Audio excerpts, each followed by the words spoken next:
Banda Aceh pagi ini. Baik, pendengar dimanapun Anda berada, saatnya kami hadirkan dialog di Banda Aceh pagi hari ini dari Pro 1 RRI Banda Aceh di FM 97,7 MHz dan juga di channel YouTube kita di RRI Official Banda Aceh, RRI Banda Aceh Official. Ya baik, pendengar, dengan topik yang kita angkat di pagi hari ini yaitu menyikapi ancaman El Nino terhadap produksi pangan. Nah, pendengar, seperti apa terkait hal tersebut saat ini telah hadir bersama kita dan di pagi hari ini. Kita perkenalkan dulu kedua narasumber kita. Ada yang pertama Ibu Nona Evi Maulina SPMM. Selamat pagi Ibu. Pagi. Iya, gimana kabar Ibu? Sehat Ibu? Alhamdulillah sehat. Ya pendengar, Ibu Nona merupakan Kasih Proteksi Tanaman Pangan dan Hortikultura UPTD BPTPHP di Stanbun Aceh. Dan narasumber kita yang kedua ada Bapak Dr. Yopi Ilhamsah. Selamat pagi Pak Yopi. Selamat pagi juga para pendengar RRI. Iya baik, semoga dalam keadaan sehat selalu untuk berdua di pagi hari ini Pak. Ya, pendengar, Dr. Yopi merupakan dosen FKP Universitas Syah Kuala dan peneliti Sains Atmosfer Pusat Riset STEM USK. Benar ya Pak? Iya benar. Iya. Baik, pendengar dimanapun Anda berada, saat lagi kami ajak Anda untuk bergabung bersama kami di line telepon kami 0651 4436 ataupun di WhatsApp kami 0811 67 13977. Nah, Pak Yopi, kita di pagi hari ini dengan topik menyikapi ancaman El Nino terhadap produksi pangan nih Pak. Iya. Jadi mungkin bisa Pak Yopi jelaskan di awal perbincangan kita ini apa yang dikatakan dan bisa dijelaskan apa itu El Nino itu Pak? Iya. Pertama assalamualaikum warahmatullahi wabarakatuh kepada para pendengar setia Radio Republik Indonesia. Ya. Sebelum mungkin saya jelaskan apa itu El Nino, ya sebenarnya fenomena yang kita kenal sekarang sebagai El Nino itu sebenarnya sudah ada bahkan sejak ribuan tahun sebelum Masehi. Mungkin kita ingat kisah di masa Nabi Yusuf. Ya, jadi pada saat itu di masa Nabi Yusuf alaihissalam itu ada seorang raja yang bermimpi, ya. Jadi dalam mimpinya itu raja ya melihat ada 7 ekor sapi gemuk, kemudian dimakan, ya, dimangsa oleh 7 ekor sapi kurus. Kemudian beliau juga melihat di situ bahwa ada 7 tangkai gandum hijau. Kemudian juga ada 7 tangkai gandum kering. Ya, jadi gandum itu adalah makanan pokok ya, masyarakat pada masa itu ya di Arab ya. Jadi kemudian raja minta ditakwilkan lah mimpinya ini oleh Nabi Yusuf, disebut atau dikatakan ini ada di dalam Al-Quran bahwa yang dilihat oleh raja itu ya, kita akan memasuki 7 tahun masa subur. Nah setelah itu kita akan menghadapi ya 7 tahun kekeringan yang dahsyat begitu. Atau kita sebut musim paceklik. Nah jadi angka 7 itu ya itu kalau kita lihat sekarang berdasarkan penelitian adalah periode kejadian El Nino yang kita sebut sekarang. Jadi fenomena ini bukan ada pada saat ini ya. Namun sudah ada sejak ribuan tahun yang lampau sebelum Masehi ya pada masa kenabian. Itulah untuk ini ya pada masa sekarang ini itu dikhawatirkan durasi kejadian El Nino itu karena perubahan iklim, pemanasan global yang terjadi belakangan ini ya, itu frekuensinya atau kejadiannya itu akan semakin sering. Terakhir kita 2019, kemudian pernah juga 2015. Berarti sekarang udah 4 tahun sekali kayaknya. Ini 2023. Iya, betul gitu 2023. Kan? Iya, jadi fenomena El Nino ini ya dengan kejadian perubahan iklim, pemanasan global, frekuensinya akan semakin sering. Jadi apa itu El Nino? Sebenarnya El Nino itu adalah pendinginan suhu muka laut begitu ya. Akibat suhu laut di permukaan dingin, jadi tidak adanya penguapan. Nah, sebenarnya penguapannya ada tapi sedikit gitu ya, penguapan air gitu dari laut. Akibatnya awan-awan hujan itu menjadi berkurang. Makanya kita lihat panas, panas kan, langitnya biru cerah begitu kan. Betul. Karena tidak ada awan begitu, tidak ada hujan gitu. Itulah mengakibatkan kita di permukaan menjadi kering gitu ya. Iya. Dan itu dampaknya nanti mungkin akan dijelaskan oleh Ibu Noni ya. Iya, baik Pak Yopi. Iya, kita langsung saja seperti arahan Pak Yopi tadi, kita ke Ibu Nona. Ya Bu Nona, ini dampak yang sudah mulai dirasakan di sekitar pertanian akibat adanya El Nino seperti apa nih Bu? Ya.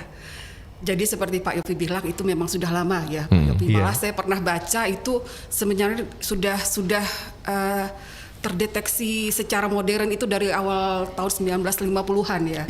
Itu terdeteksi secara modern, sebelum-sebelumnya mungkin tidak ada alat atau tidak ada riset tentang itu, tapi secara terdata dan tercatat itu dari tahun 50-an, katanya kita tuh sudah sampai 8 kali kita terjadi perubahan iklim ya Pak Yofi ya. Mungkin kalau tidak salah koreksi nih, tolong koreksi ini kan. Nah itu sudah 8 kali, jadi dalam kurun waktu yang hampir 70 tahun itu seharusnya memang sudah ada pembelajaran, terutama di pertanian.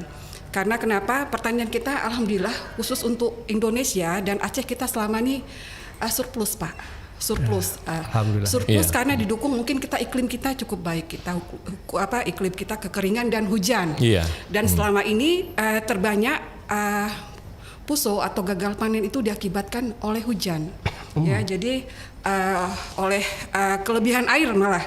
Kelebihan air itu saya baca selama dari 2012 sampai dengan 2021 kita puso karena banjir itu mencapai 80.337 hektar itu untuk Aceh, sedangkan kekeringan dalam rentang tahun yang sama puso kita itu 20.000, jadi sekitar seperempat itu yang cuma karena faktor kekeringan. Atau kurang air. Dan selama ini pemerintah seingat saya dulu saya di bagian pendataan dan informasi, di 10 tahun sebelumnya kita itu sudah ada yang namanya fenomena ya Pak ya, fenomena dampak perubahan iklim, karena iklimnya itu sangat ekstrim. Jadi sejak tahun-tahun 2006-2007 pemerintah itu sudah mengeluarkan suatu program atau kebijakan yang namanya UPSUS, upaya khusus ya. Ada yang namanya seperti Satgas seperti itu, jadi gerak cepat tanggap. Jadi ini sudah menjadi pengalaman kita dan harusnya pembelajaran, tidak lagi terulang seperti tadi, meminimalisir resiko puso terhadap pangan atau gagal panen. Dan ini sebelumnya saya perkenalkan dulu, ini Dinas Pertanian dan Perkebunan. Jadi kita Dinas Pertanian dan Perkebunan itu ada 3 komoditi utama, yaitu pangan. Pangan itu ada 7 komoditi mulai dari padi sampai seterusnya. Ada komoditi hortikultura, itu ada ratusan komoditi, dan juga ada komoditi perkebunan. Dan semuanya ini berdampak. Kenapa? Karena yang namanya tanaman seperti kita makhluk hidup sangat butuh air. Nah, jadi dengan adanya fenomena ini digaungkan early warning system dari awal, dari beberapa tahun sebelumnya, bahwa 3 tahun sebelumnya 2020, 2023, awal 2023 kita itu La Nina, Pak ya, iklim basah. Ya, tapi memasuki 2023, tepatnya mulai dari Mei, kita sudah memasuki El Nino. Jadi Pak, intinya kita sudah melaksanakan beberapa berdasarkan pengalaman, ada beberapa program yang sudah kita siapkan untuk menghadapi ini. Demikian Pak. Iya, berarti El Nino itu kekeringan ya Bu? Seperti itu. El Nina untuk La Nina basah ya Pak ya? Iya, basah ya, lembab gitu ya. Lebih air ya. Iya, betul. Tapi dampaknya memang kalau El Nino ini, kalau kita lihat kekeringan seperti Ibu katakan tadi, gangguan musim tanam juga, penyakit dan hama juga ini. Betul, ya? betul. Pasti munculan dia. Terus penurunan kualitas tanaman dan selanjutnya ketidakstabilan pasar juga pengaruh ya Bu. Itu sangat terganggu. Pasti. Iya, pasti. Iya. Dan kita coba sapa dulu pendengar yang di pagi hari ini sedang mendengarkan di frekuensi 97,7 FM ataupun yang sedang menonton kami di YouTube kami di channel RRI Banda Aceh Official.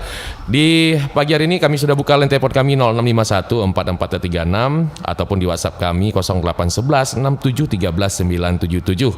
Dan hadir di tengah-tengah kita bersama 2 narasumber kita, ada Ibu Nona dan ada Bapak Yopi.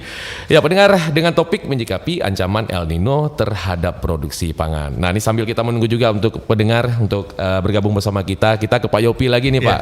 Ini El Nino mempengaruhi intensitas curah hujan yang berakibat pada kekeringan. Sejauh ini dampak yang sudah terlihat bagaimana nih Pak? Iya, mungkin sebelumnya saya jelaskan dulu ya bahwa seperti yang Ibu Nona sebutkan tadi ya,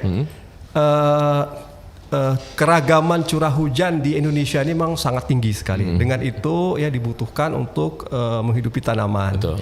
Kenapa keragaman curah hujan itu tinggi? Karena kita itu di Indonesia kan dikelilingi oleh laut, seperti yang saya sebut tadi.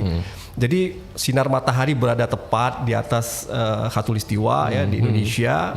Laut menjadi panas, terjadi penguapan secara besar-besaran, terbentuk awan, kemudian dari awan turun hujan. Itu juga ada tuh dalam Al-Quran demikian kan. Nah dari situlah yang mengakibatkan Indonesia ini curah hujannya sangat tinggi sekali ya. Nah kita melakukan penelitian bahwa Indonesia ini walaupun curah hujannya sangat tinggi tapi terdiri dari 3 pola curah hujan gitu ya. Seperti ada pola monsunal atau pola musiman, ada pola semi musiman, ada pola lokal. Nah, yang paling berdampak terhadap kejadian El Nino itu adalah yang sifat hujannya itu memiliki pola monsunal.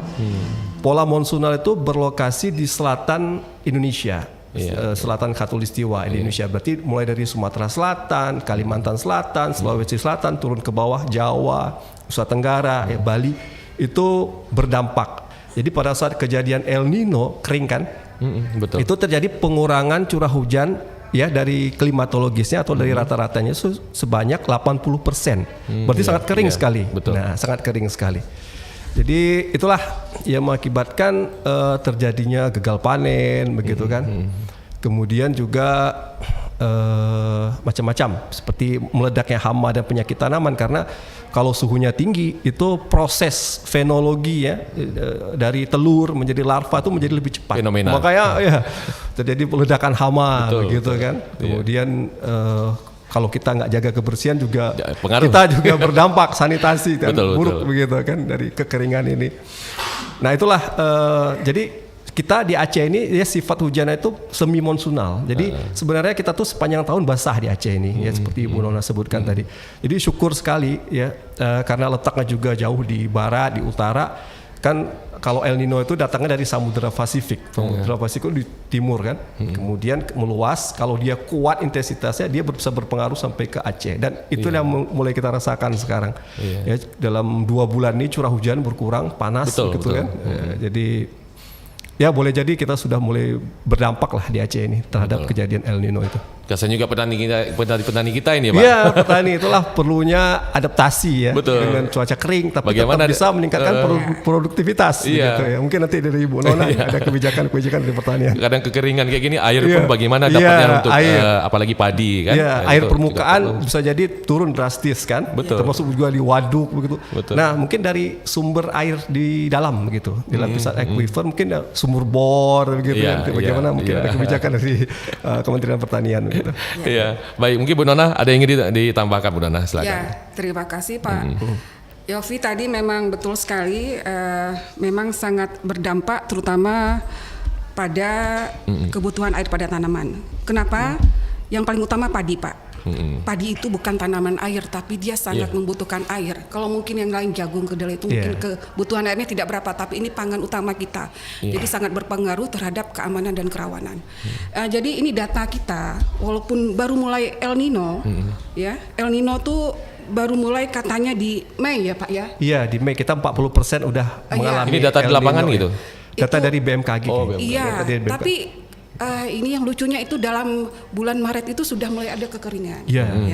Malah kita yang fenomena yang luar biasa absurd itu di Mei itu setelah Lebaran kalau nggak selesai minggu pertama itu wilayah timur itu banjir. Wilayah barat selatan itu banjir. Tapi wilayah timur itu kering Pak. Jadi dalam satu waktu kita dalam 2 hari 3 hari yang bersamaan gitu sebelah wilayah timur kita menangani banjir tapi di wilayah barat selatan kita menangani banjir tapi di sebelah timur kita kekeringan. Jadi sampai dengan baru berapa bulan itu kita sudah ada kekeringan tuh hampir 300 sekian ini saya dapatkan data kekeringan kita.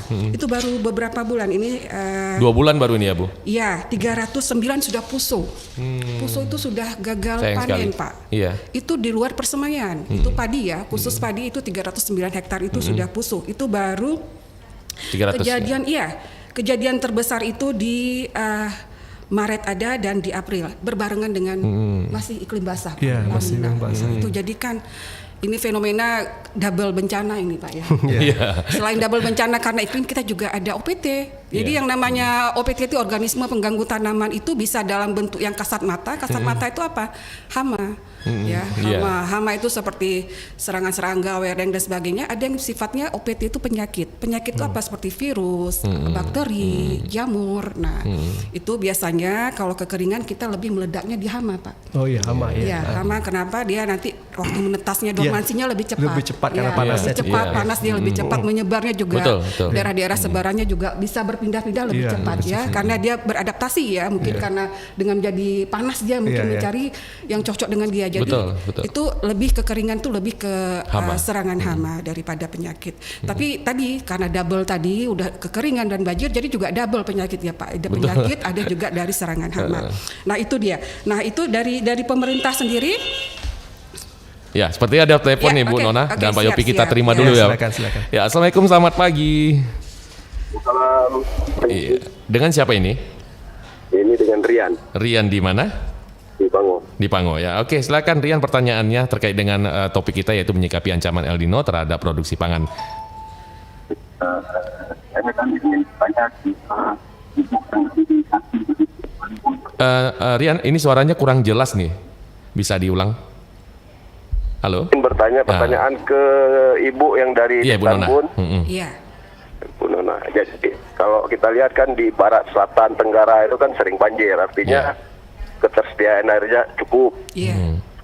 Nah, tapi kalau saya pernah ke barat, selatan, tenggara itu kan saya lihat lahan-lahan persawahannya itu memang nggak produktif gitu. Iya. Ada ketersediaan airnya cukup dan itu sepanjang tahun tersedia airnya, nggak ada pernah kurang, nggak pernah ada waduk di sana, nggak pernah ada embung di sana. Artinya kan di sana cukup air dari air permukaan itu. Jadi saya ingin bertanya ke pertanian, ke Dinas Pertanian dan Perkebunan ini, upaya apa yang sudah dilakukan? Karena selama ini saya lihat pemerintah jarang, tidak terlalu fokus ke selatan, tenggara, itu agak kurang gitu perhatiannya. Saya ingin itu aja. Baik, Marian. Terima kasih Marian. Baik, terima kasih. Assalamualaikum. Waalaikumsalam warahmatullahi wabarakatuh. Ibu Nona bisa menjawab pertanyaan dari Pak Rian tadi. Pak Rian dari di Pango. Pango ya, Banda Silakan, Aceh. Ibu. Terima kasih Pak Rian. Ini yang namanya pertanian itu kita melibatkan berbagai sektor ya Pak ya. Tidak sektor pertanian saja, tapi kalau yang sudah melibatkan yang namanya infrastruktur, kita melibatkan dalam hal ini adanya pembangunan waduk oleh PUPR ya, ada juga dari dinas pengairan, ada dinas pengairan dan dinas-dinas besar yang lainnya. Saya lihat di sana juga secara lahan juga memang kurang Pak kita. Lahan sawah kita lebih banyak di daerah wilayah timur ya. Mungkin kemarin itu di sana tuh banyak ada lahan gambut ya. Kalau di wilayah barat selatan tuh jadi sehingga lebih fokus ke perkebunannya mereka ya. Mereka lebih fokus ke perkebunan, itu sawit ya dan sebagainya. Jadi memang sesuai dengan iklimnya, jadi mereka fokus perkebunan. Tapi ada juga kita sawah itu di beberapa potensi itu di wilayah barat selatan itu di Aceh Barat Daya itu intensif Pak kita. Itu mereka menanam lebih dari 2 kali karena selain cukup air juga pengelolaan manajemen lahannya juga cukup baik ya di Aceh Barat Daya. Ya kita juga ada lahan sawah kita yang paling besar itu kalau di wilayah barat selatan itu ya memang di Aceh Barat Daya tadi, Abdia, ya? Di tunggu sebentar jangan salah saya di Abdia, ya. Sedangkan di Aceh Barat juga ada. Nah, cuma tadi seperti tadi mungkin jenis lahannya Pak, ya beda dengan kita di wilayah timur. Mungkin mereka juga banyak lahan-lahan yang sifatnya lahan gambut, ya, lahan-lahan yang tidak bisa cocok untuk penanaman padi. Mungkin ya Pak ya, ya oke. Baik, Ibu Nona, ini ada penelpon yang kedua masuk, kita coba terima lagi nih. Halo, assalamualaikum, selamat pagi. Waalaikumsalam warahmatullahi, selamat pagi kembali. Iya. Dengan siapa ini? Dengan Parlin dengan Parlin di Tapanuli Selatan, Sumatera Utara. Baik, silakan Pak Parlin. Narasumber ada 2 orang ya? Iya, 2 orang, Pak Dr. Yopi Ilhamsah sebagai dosen FKPU Universitas Syakuala, dan ada Ibu Nona Evi Maulina, beliau merupakan Kasih Proteksi Tanaman Pangan dan Hortikultura UPTD BPT PHP di Istanbul Aceh. Salam hormat saya Bunda dan Bapak narasumber Pak Doktor ya. Iya. Setingkat lagi Profesor nih. Amin.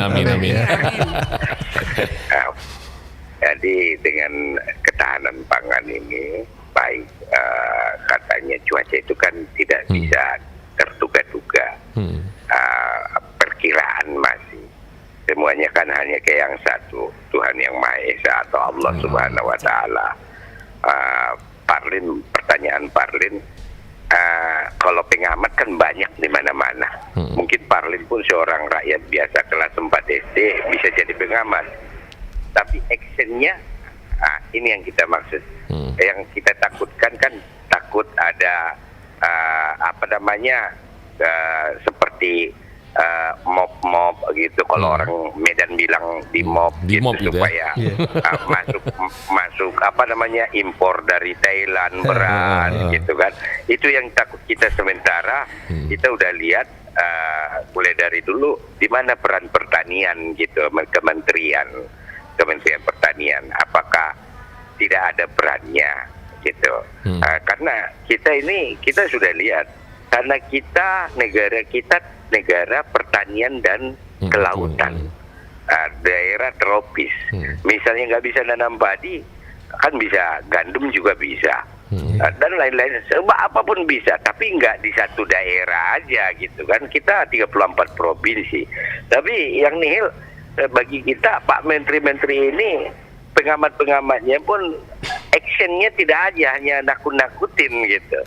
Gimana kira-kira Bapak narasumber dan Bunda? Terima kasih. Assalamualaikum. Waalaikumsalam warahmatullahi wabarakatuh. Ini ke Pak Yopi dulu. Ya, boleh. Ya, bisa ditekapi pertanyaan dari Pak Parlin. Baik, terima kasih Pak Parlin. Ya, mungkin saya teringat dengan teladan dari kisah Nabi Yusuf tadi. Bagaimana mengantisipasi musim kemarau paceklik yang berkepanjangan sampai 7 tahun ya. Jadi oleh raja itu beliau diangkat sebagai bendahara ya. Kemudian dari situ ya selain mukjizat mungkin logika juga bermain ya, rasional. Jadi penerapan sains dan teknologi ya mungkin pada saat itu sehingga bisa bertahan ya musim kemarau itu sampai 7 tahun. Jadi dalam kisah itu saya baca ya. Jadi hal yang pertama dilakukan oleh Nabi Yusuf ya itu menggunakan, tadi disebut oleh Pak Parlin, kenapa kita nggak tanam gandum, karena itu bukan makanan pokok kita bisa aja, tapi kan mungkin tidak mengenyangkan atau apa gitu. Mana pokok kita pagi dulu. Beras ya. Jadi di Arab pada saat itu gandum ya.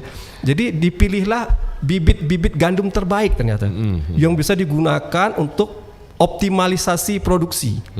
Kemudian kalaupun hujan ya kemudian dihitung berapa lama hujannya ya, berapa tinggi hujannya, mungkin itu semua sains dan teknologi selain mukjizat itu dan inovasi-inovasinya.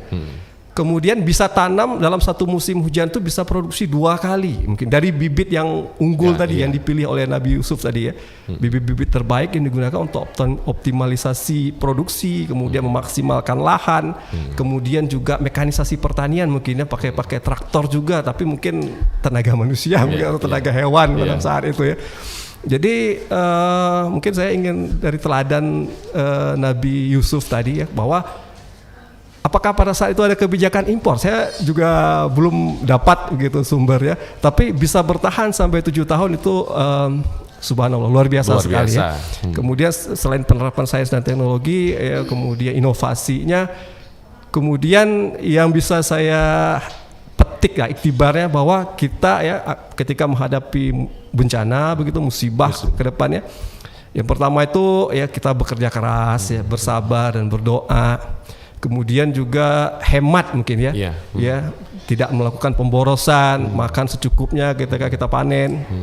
Kemudian sisanya itu kita simpan di gudang. Nah mungkin itu sistem pergudangan pada saat itu ya. Dulu ya. Ya dulu mungkin sangat bagus sekali ya, bisa bertahan Pak. Itu semuanya stoknya sampai 7 tahun ya. Kemudian juga beliau Nabi Yusuf mungkin dia hikmah yang bisa kita petik adalah amanah ya.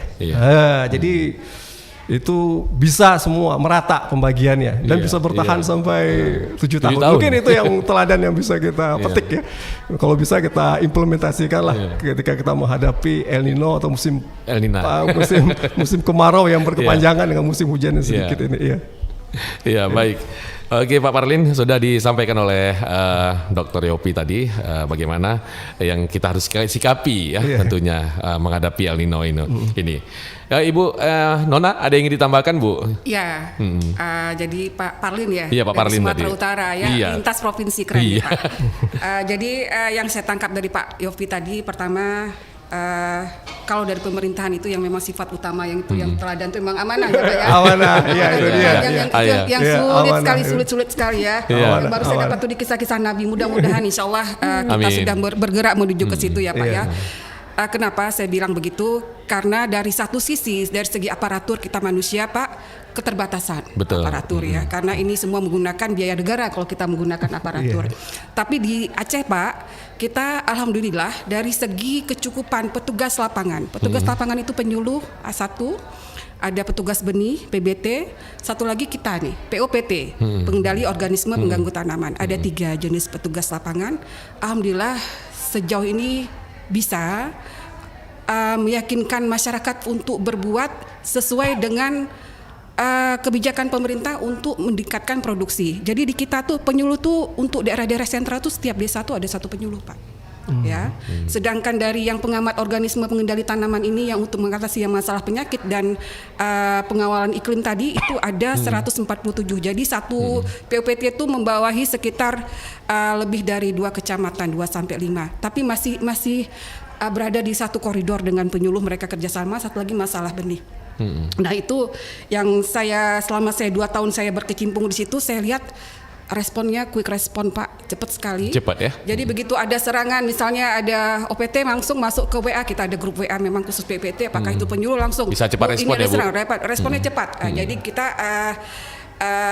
langsung memilih namanya zero action, jadi 0, kita kalau bisa 0 semua serangan itu kita nolkan. Itu dia, termasuk juga dengan serangan banjir iklim dan semuanya langsung kita cepat informasi. Jadi itu di kita yang di pemerintah Aceh Pak yang selama ini kita lakukan. Pun ada kebablasan di sana sini, itu kita mohon kerjasama kita karena terkadang ini manusia, karena kita pernah Pak itu pengalaman di Aceh Tamiang, petugas kita tuh terkena banjir juga, tapi dia harus mendata memberikan data harus segera untuk kebijakan pemerintah. Dia dalam keadaan mengungsi, dia dalam itu, tapi dia juga kena banjir. Luar biasa Bu. Jadi kita perjuangan kawan-kawan ini kita hargai sekali di lapangan betul. Jadi mereka juga manusia, mereka juga bertugas untuk mengawal ini. Jadi sejauh itu baik. Dan yang lain langkah-langkah pemerintah termasuk ekspor itu tentunya sudah dipertimbangkan ya Pak ya. Impor maksud saya impor ya.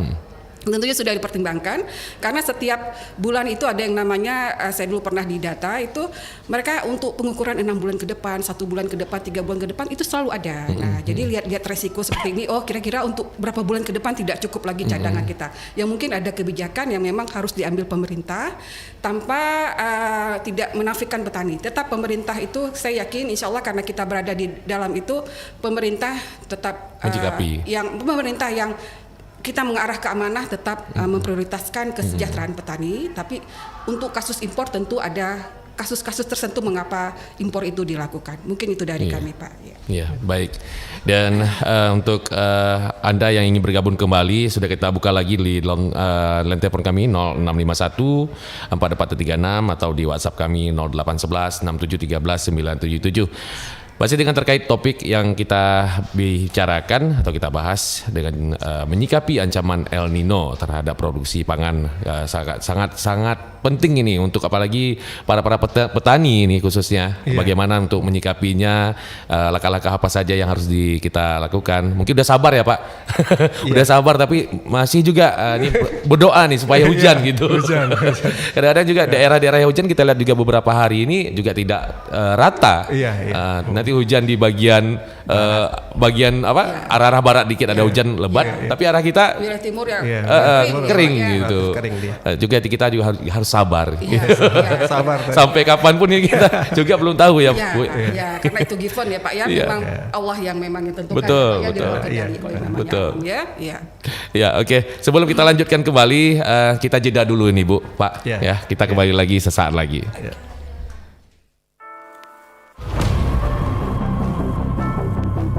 Faktor iklim yang berpengaruh pada kekeringan, adanya gangguan keseimbangan hidrologi. Keseimbangan hidrologi adalah keseimbangan pergerakan, distribusi, kualitas, dan siklus air.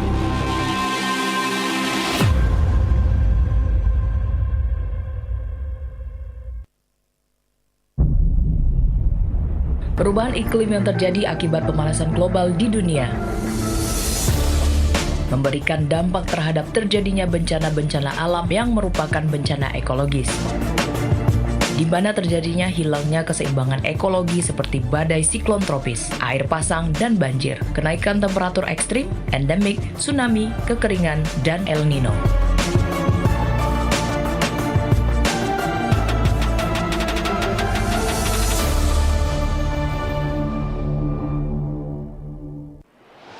Banda Aceh pagi ini. Oke, baik pendengar, kita kembali lagi di Banda Aceh pagi hari ini dengan topik menyikapi ancaman El Nino terhadap produksi pangan. Dan masih bersama narasumber kita, ada dua narasumber kita bersama Ibu Nona Evi Maulina SPMM, merupakan Kasih Proteksi Tanaman Pangan dan Hortikultura UPTD BPTPHP di Stanbun Aceh. Dan ada Pak Dr. Yopi Ilhamsyah, merupakan dosen FKP Universitas Shah Kuala dan peneliti Sains Atmosfer Pusat Riset STEM USK. Baik, pendengar dimanapun Anda berada, kita sudah buka lagi di 06514436 dan WhatsApp kami 0811671397. Kita ke Pak Yopi nih Pak. Pak Yopi, ini El Nino juga memberi dampak juga pada sektor pertanian nih. Kalau boleh digambarkan sampai kapan kondisi kekeringan ini patut diwaspadai oleh petani dan pengelola pertanian seperti yang kita bahas tadi. Sampai kapan nih Pak? Mungkin bisa dijelaskan Pak. Baik, saya mengutip ya dari laporan Badan Meteorologi, Klimatologi, dan Geofisika karena mereka berwenang. Ya, sebentar kita tahan dulu. Ada yang penelponnya masuk nih. Halo, Assalamualaikum, selamat pagi. Waalaikumsalam warahmatullahi wabarakatuh. Kembali lagi Parlin dengan Oh iya, gimana Pak Parlin? Buat Bunda. Assalamualaikum Bunda. Kalau saya rasa Bunda, kalau udah seperti ini, apakah boleh di pertanyaan Parlin ini di TNI dilibatkan untuk perencanaan actionnya gitu ya, perencanaan ke depan, karena kalau saya rasa TNI ini kan putra pertiwi ya, apa sumbangsi mereka untuk logistik, karena ada undang-undangnya. TNI itu bila mana ketahanan pangan, lumbung pangan, kesejahteraan pangan tidak memadai, mereka bisa turun tangan, baik mungkin bisa membuat sumur bor atau pupuk organik di desa-desa, daripada danion dan batalion makan tidur hanya latihan terus, kan bermanfaat buat seluruh rakyat Indonesia, karena mereka dari rakyat kembali ke rakyat. Gimana kira-kira Mbak? Ya, baik, kita akan Bunda, terima kasih. Baik, terima kasih Pak Parlin. Waalaikumsalam warahmatullahi wabarakatuh. Ini bisa ditanggapi Bu Nona? Oke, baik, terima kasih Pak Parlin. Memang TNI kita terdepan Pak. Kita pertanian ini bukan sekarang saja terlibat dari dulu ya. Kalau dulu pembangunan namanya AMD ya, tapi masuk desa ya. Masuk desa. Nah ini sekarang pertanian memang kita di Babinsa itu memang sudah menggerakkan. Babinsa itu membantu petani ya. Jadi selain penyuluh juga ada tadi di luar petugas lapangan di bawah pertanian nih ada Babinsa memang Pak. Jadi sejak ada UPSUS tadi yang saya bilang mulai dari fenomena dampak perubahan iklim itu Babinsa memang sudah dilibatkan Pak. Mereka yang kalau tidak salah mereka bagiannya Pasiter ya. Pasiter kalau di Kabupaten Pasiter, kalau di kita tuh Aster ya. Asisten teritorialnya mereka yang terlibat dan selalu ikut rapat rutin dengan kita Pak. Kalau di Aceh ini, kalau di Aceh kita selalu rapat rutin, termasuk juga kemarin kita dengan rapat percepatan tanam, juga dengan rapat-rapat menangani masalah bencana. Selain TNI kita juga melibatkan polisi, ya polisi, Polri, kita melibatkan polisi, yang utama sekali BNPB, kalau kita Badan Penanggulangan Bencana Aceh ya, BPBA, terus dinas pengairan, terus BMKG, Terus yang dari pusat itu sekarang dulu namanya BPTP ya, Balai Pengkajian Teknologi Produksi, sekarang sudah menjadi Badan Standarisasi Instrumen Pertanian. Nah itu semua kita libatkan stakeholdernya. Jadi kita tidak mungkin berjalan sendiri. Ya, karena mengingat tadi kekurangan petugas kita secara pertaniannya. Betul, Bu. Tapi ternyata TNI itu ya tadi seperti Bapak bilang, jika mereka tidak menghadapi suatu kondisi yang mewajibkan mereka untuk membela negara, mereka wajib untuk membantu masyarakat ya, seperti AMD tadi. Nah program pertanian itu sudah jalan Pak di kita. Malah yang tadi seperti saya bilang tadi di bawah Pasitar dan Aster kalau di kita itu. Jadi Babinsa itu memang dilibatkan Pak. Termasuk kemarin kita pendataan PUSO. Pendataan PUSO itu di depan kita itu selain penyuluh, di sampingnya didampingi oleh Babinsa. Ya. Jadi memang TNI ini yang menjadi mitra yang sangat-sangat terdepan di kita, ya. Karena selain mereka memang siap, ya, mereka juga secara kemampuan juga memang mereka juga ada dilatih seperti itu. Malah kita juga sering melibatkan TNI dalam setiap di lapangan, kegiatan di lapangan apapun ya, kita libatkan TNI-nya setingkat Babinsa ya, di kecamatan ya gitu ya, ya. Begitu mungkin Pak. Ya. Iya, baik Bu Nona. Dan tadi kita masih bersama Pak Yopi tadi Pak, terputus kita Pak. Ini kalau boleh digambarkan nih sampai kapan kondisi kekeringan ini yang patut diwaspadai oleh petani dan pengelola pertanian. Iya, menurut laporan BMKG ya, bulan Mei ini kita sudah memasuki periode awal dari El Nino ya. Itu sebesar 40% bulan Mei. Jadi bulan Juli nanti ya mereka melakukan prediksi begitu berdasarkan model-model iklim. Itu bulan Juli udah 60%. Naik lagi ya Pak? Ya, September ya itu 80%. Ya kita sudah mulai berdampak signifikan ya, besar sekali dengan kejadian El Nino ini. Nah, saya ingin menekankan bahwa ya sebenarnya ya ini dalam konsep fisika ya.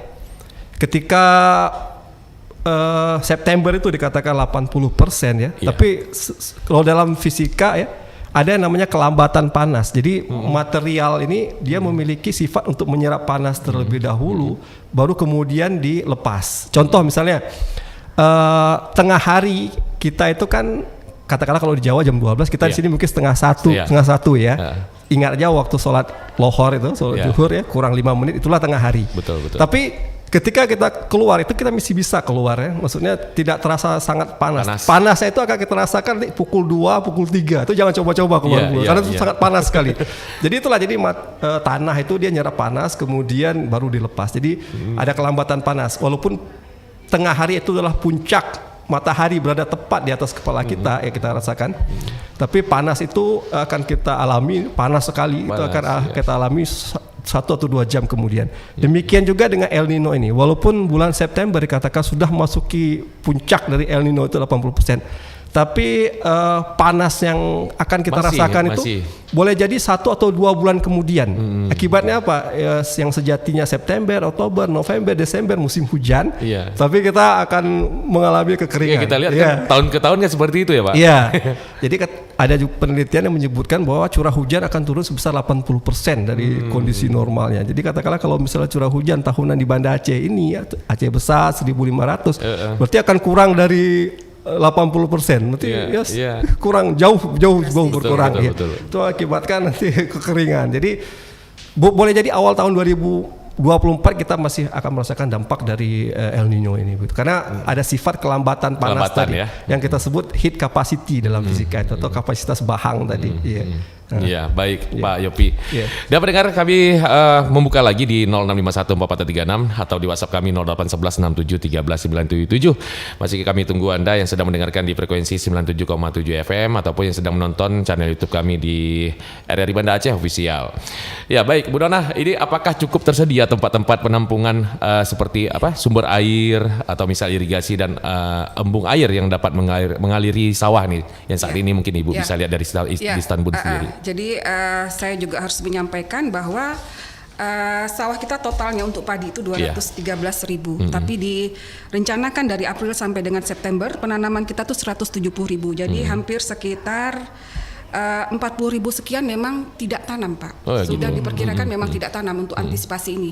Karena kita biasa di musim hujan itu 100% kan tanam semua sawah, Pak, karena cukup air. Tapi ternyata ini sudah diprediksi kita sudah boleh mapping. Jadi tugas jangan nanam gitu ya. Iya, jadi tugas kita pertama tuh mapping. Jadi daerah-daerah yang kira-kira memang menanam padi biasa di musim hujan, itu di musim kemarau ini tanam padi apa tidak. Nah itu harus resiko namanya, kita analisis resiko. Jadi kira-kira memang tidak ada sumber air, kita tidak menyarankan menanam padi. Itu kita melakukan mapping ya, mapping untuk rawan kering dan endemis serangan tadi, serangan penyakit juga kita mapping. Terus kita juga bekerja dengan BMKG. BMKG sangat baik kerjasama, setiap hari kita diberikan laporan, Pak. Termasuk sampai 3 bulan ke depan kita sudah ada info-info ramalan, info-info ke depan tuh bagaimana, 3 bulan ke depan bagaimana, sebelumnya bagaimana, itu juga bagus. Nah selanjutnya kita juga punya di kita tuh walaupun terbatas ada yang namanya pompa, sumur pompa, ada yang namanya kita pernah bantuan sumur suntik ya. Nah kalau yang seperti itu memang di ranah kita, tapi kalau yang sudah namanya ke arah waduk, embung itu mungkin sudah di ranahnya ke dinas pengairan, irigasi ya, irigasi. Tapi itu juga kita mapping karena di Aceh Utara, kalau tidak salah saya di Waduk Krumpasai ya Pak. Nah itu kan rusak, memang sama sekali yang potensi mengairi 8.900 hektar sawah, ada beberapa kecamatan itu yang seharusnya potensi tidak bisa mengaliri, Bu? Tidak bisa. Nah dan ada beberapa waduk memang yang kita tahu juga kering. Memang ya kering, tidak cukup sumur air dan itu yang memang ranahnya di pengairan ya. Di ranahnya kita ada juga pengairan, tapi pengairan yang bersifatnya tersier atau irigasi cacing, saluran cacing. Nah itu yang selalu kita wanti-wanti ke petani juga harus selalu dibersihkan, Pak. Kenapa? Begitu ada hujan, kalau penuh dengan sampah juga tidak efektif, airnya tidak mengalir. Kemudian kalau ada keretakan juga airnya juga sia-sia. Yang namanya air permukaan kan cepat menguap, Jadi kita arahkan mungkin jangan menggunakan tampung air penguapan, air penampang itu kan langsung terserap matahari, tidak. Mungkin lebih mengarahkan untuk horti itu ke irigasi tetes irigasi tetes seperti itu juga kita arahkan. Itu yang memang menjadi ranah kita untuk dari segi irigasi ya. Nah, dari itu juga kita sudah ada bantuan-bantuan pompa selama ini ke petani. Walaupun tidak banyak, tapi emang yang sifatnya petani-petani yang daerah sentra kekeringan tapi padi, horti itu kita sudah memberikan bantuan sumur suntik ya dan pompa. Daerah-daerah mana saja itu, Bu? Itu ada banyak, ada beberapa yang memang kekeringan, tapi di saya ini ada di daerah mapping daerah rawan kering yang sudah ada sumur suntiknya itu ada di Nagan Raya, Aceh Besar, Aceh Utara, Biren, Pidi. Nah itu mereka tuh tersedia sumur suntik, ada juga pompa. Sekarang kita juga lagi identifikasi. Kita yakini misalnya di Aceh Timur saja mereka tidak ada irigasi tapi mereka punya pompanisasi rata-rata ya. Mereka dari berarti sungai. Mereka menggali dari sumur bor itu ya? Bukan bor dia, memang sumur suntik itu berarti di bawah air itu kan, kalau sumur bor itu dalam ini sumur suntik. Ini air di bawah gitu ya? Di bawah permukaan. Kemarin kita di Aceh Barat negara itu 20 meter itu udah dapat air. Jadi dalam berapa hektar tuh ada 5 titik sumur ya. Nah kita bantuan sumur, pembuatan sumur juga ada pompanya kita berikan. Pompanya itu bisa mobile dibawa ke sumur kemana mau dikeringkan. Tapi ada tampungan sumurnya. Nah, itu ada tadi di beberapa daerah, tapi nanti data lengkapnya ada di saya, boleh nanti mungkin ini yang sebagian besar di saya itu yang sudah terdata tuh 5 kabupaten itu Nagan Raya, Aceh Besar, Aceh Utara, Biren, Pidi.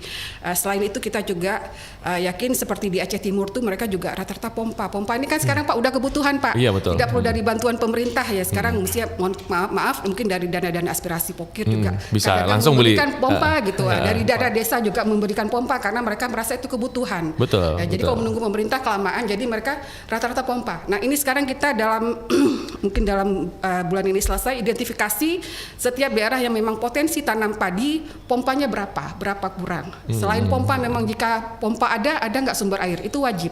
Kalau tidak ada sumber air jangan ambil risiko untuk menanam. Berarti setiap petani wajib ada pompa air. Tidak ada pompa di wilayahnya, di wilayahnya ya. Di desa atau wilayah hamparan ya, karena kalau yang namanya hamparan itu kan antar batas administrasi, nggak mungkin desa ya gitu ya. Antar batas hamparan itu kan luas ya, bisa antar kecamatan semua.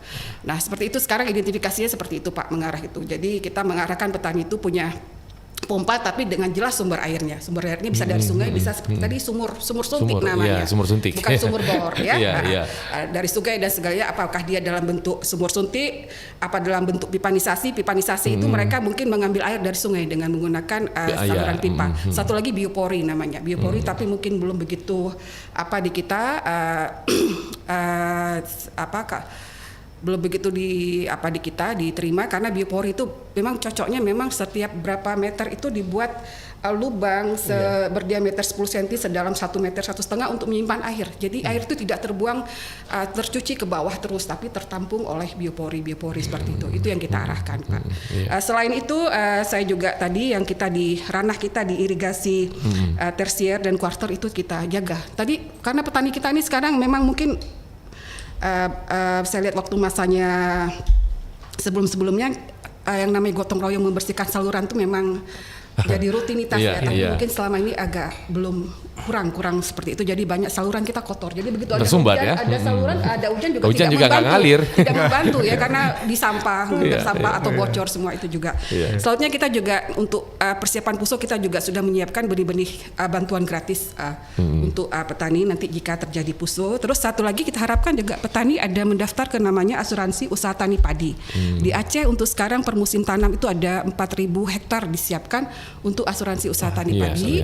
4.000 hektar itu jadi petani itu kalau PUSO memang mendapatkan sampai 6 juta per hektarnya per musim tanam ya, dengan syarat dan ketentuan berlaku S dan K berlaku ya. Terusnya pemilihan komoditas juga tadi disesuaikan, jika memang tidak bisa ditanami dengan padi ya dicari alternatif yang tanaman yang memang tahan kekeringan ya mungkin jagung bukan ke padi, karena padi itu memang butuh air.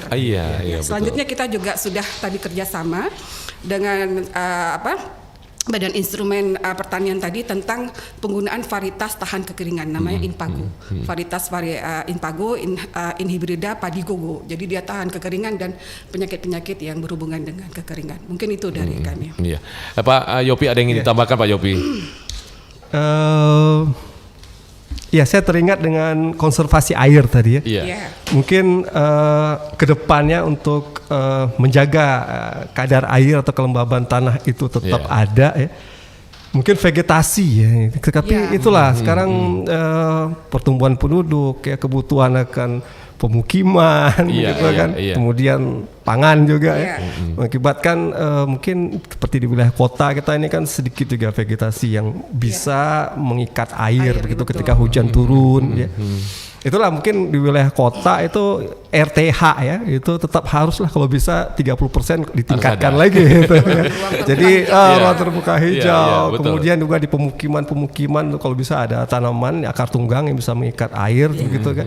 Kemudian di wilayah hutannya tentu ya, itu pasti harus wajib ya kan untuk dihijaukan kembali ya. Sehingga air tidak langsung mengalir lah ya kan, dia bisa ditahan terlebih dahulu ketika kita menghadapi musim basah La Niña gitu kan. Tidak langsung turun kemudian berdampak dengan banjir. Saya pikir ya konservasi air lah. Itu penting untuk manajemen menghadapi musim kering ini begitu.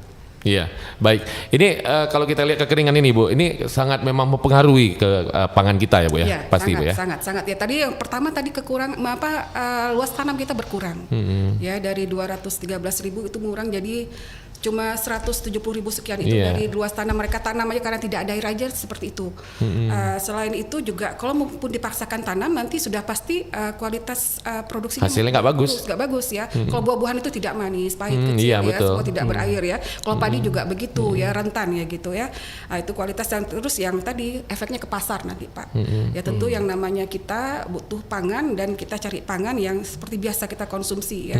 Jadi pangan-pangan yang berkualitas rendah ini kan sudah pasti petaninya tidak dapat memproduksi, yang diproduksi pun kualitasnya rendah ya sudah pasti mempengaruhi harga pangan nanti, stabilitas ekonomi kita dari segi pangan. Karena sekarang kan sudah dirasakan selesai Lebaran ini aja memang terasa harga Bu. Pangan itu terasa sangat meningkat ya. Iya betul Bu, terasa. Yang sangat hot itu kan di masalah telur ya, telur sangat meningkat ya. Tapi yang lain kan mulai pelan-pelan merangkak, sayur, beras itu kan sudah merangkak ya. Ini telur pun harus memang dibawa dari luar lagi.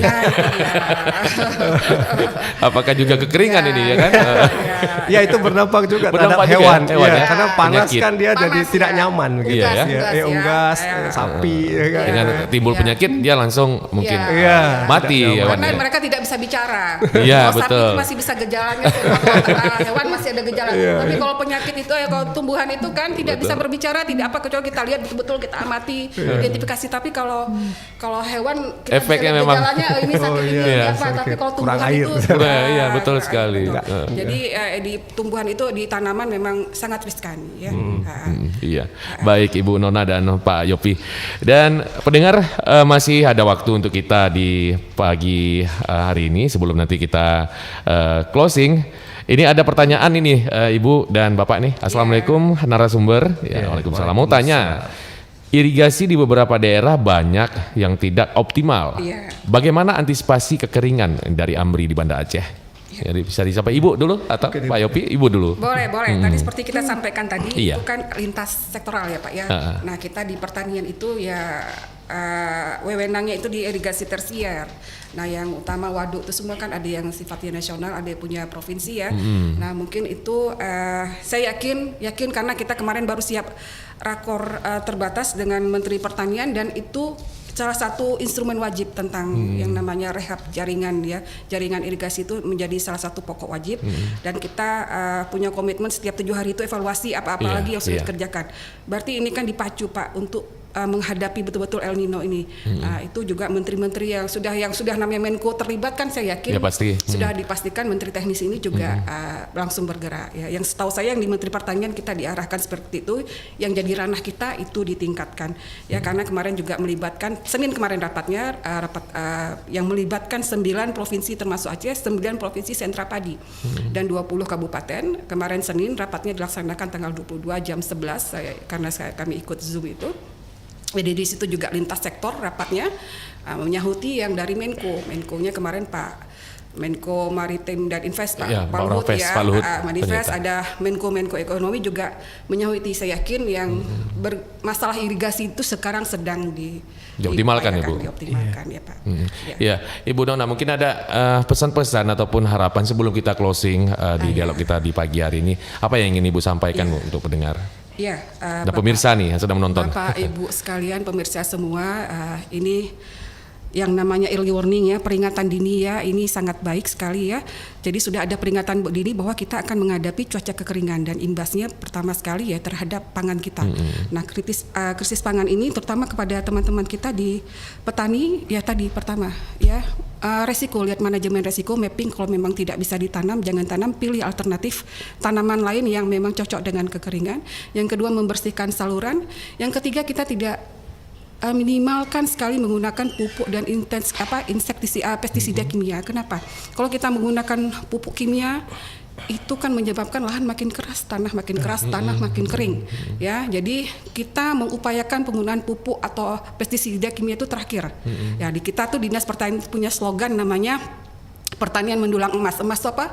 Emas itu menggunakan setiap pupuk dan pestisida yang bersifat non kimia, ramah lingkungan, baik agen pengendali hayati ya, pestisida nabati. Jadi upayakan jangan menggunakan pupuk kimia. Ya, sejauh kita bisa. Selama ini gampang sekali membuat pupuk. Kita sering mengajarkan ke petani. Ada 4 lab kita di seluruh Aceh tuh. Lab itu kita ada 10 kelompok tani binaan kita untuk buat pupuk dan pestisida. Karena tadi penggunaan pupuk kimia itu membuat tanah menjadi kering, tidak bisa menyerap air ya, bisa menyebabkan kebalikan dari yang kita harapkan dari penggunaan bahan kimia. Jadi seperti kembali tadi di pembukaan awal kita ini bencana ekologis ya. Jadi kembalilah ke lingkungan, ramah lingkungan. Itu dia. Yang selanjutnya juga usaha tadi yang tekad keras bahwa insya Allah kita pertolongan kita hanya pada Allah ya. Kita semua bisa berasumsi, bisa beramal ini itu, tapi kalau kita meminta kepada Allah cuma itu bisa langsung. Dan selanjutnya kita pemerintah Aceh dalam hal ini silakan nanti bisa kita kasih kontak person. Di setiap kabupaten kita punya yang namanya petugas koordinator yang menangani masalah Satgas Bencana Pertanian ini. Nanti silakan bisa dihubungi via saya juga boleh. Mungkin itu dari kami. Baik Bu Nona. Pak Yopi, Oh iya, ingin disampaikan apa untuk pendengar dan pemirsa nih Pak? Ya, tadi ada juga kita sebutkan bahwa di barat selatan itu kan iklimnya berbeda dengan di wilayah timur ya. Itulah kita juga pengen dari bidang klimatologi ini turun ya ke masyarakat untuk mengedukasi atau ke petani begitu. Jadi sebenarnya kita nih di Aceh ini ya ada wilayah pegunungan, kemudian ada wilayah di balik gunung, ada yang berhadapan dengan angin utama di pegunungan di barat misalnya begitu. Itu sebenarnya kondisi iklimnya berbeda-beda. Bahkan Punge dengan Belah Bintang aja bisa berbeda. Itulah kita ingin turun ke masyarakat, ke petani ya, mengedukasi mereka kalau bisa dilengkapi dengan alat penakar curah hujan. Dari situ kita bisa dulang data-data. Dari data-data tersebut kita bisa lihat atau bisa menganalisis bagaimana historis sebenarnya fenomena iklim, pola iklim di wilayah tersebut begitu ya. Contohnya di sebuah desa, di sebuah kecamatan begitu. Karena pasti berbeda-beda itu. Ya. Dari situ ya dari data-data yang kita peroleh itu bisa kita lihat bagaimana kondisi iklim di wilayah tersebut di kemudian hari, 3 bulan kemudian. Jadi dari situ masyarakat memiliki kepekaan, bahwa ini ke depan iklim akan seperti ini. Ya, jadi seperti yang Ibu Nona katakan, mungkin kita tidak bisa menanam padi, kita bisa diversifikasi dengan tanam jagung, kacang-kacangan, ataupun tanam padi boleh dengan varietas yang tahan kering, begitu kan. Tapi tetap saja mengacu dari data-data iklim yang mereka peroleh, data-data iklim yang mereka ukur sendiri di kampungnya, di kecamatannya, gitu. Jadi kita juga pingin gitu mengedukasi ya bahwa sebenarnya Aceh ini ya wilayahnya itu memiliki keragaman iklim yang juga tinggi, betul. Keragaman curah hujan yang juga berbeda-beda di setiap wilayahnya. Jadi kita pinginlah edukasi petani begitu. Iya, juga ini waktu juga telah memisahkan kita ini Pak Yopi dan Bu Nona. Lain kesempatan kita akan pasti berjumpa lagi. Kan? Oke, baik, terima kasih atas waktunya sudah hadir di studio dan kami ucapkan selamat pagi untuk pendengar juga di manapun Anda berada yang sedang mendengarkan dialog kami di Banda Aceh pagi hari ini dengan tadi topik yang kita bahas menyikapi ancaman El Nino terhadap produksi pangan. Semoga bermanfaat untuk kita semuanya dan terima kasih juga untuk narasumber kita yang hadir di studio. Akhir kata, saya Putra pamit undur. Assalamualaikum warahmatullahi wabarakatuh. Waalaikumsalam warahmatullahi wabarakatuh. Kanal informasi dan inspirasi